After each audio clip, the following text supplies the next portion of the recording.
Your ancestors didn't survive so you could destroy each other. Nanny unified people who had been broken from different tribes, spoke different languages, from different backgrounds. She created community, family, a nation within a nation.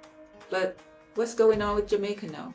We see violence, division, Jamaicans fighting Jamaicans. That's not your nature. That's programming.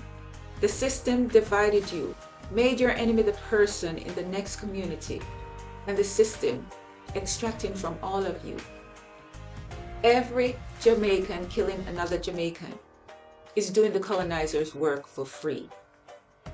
Nanny didn't win by turning Maroons against each other. She won by unifying them. Strong people don't destroy their community, they build it. Stop the violence.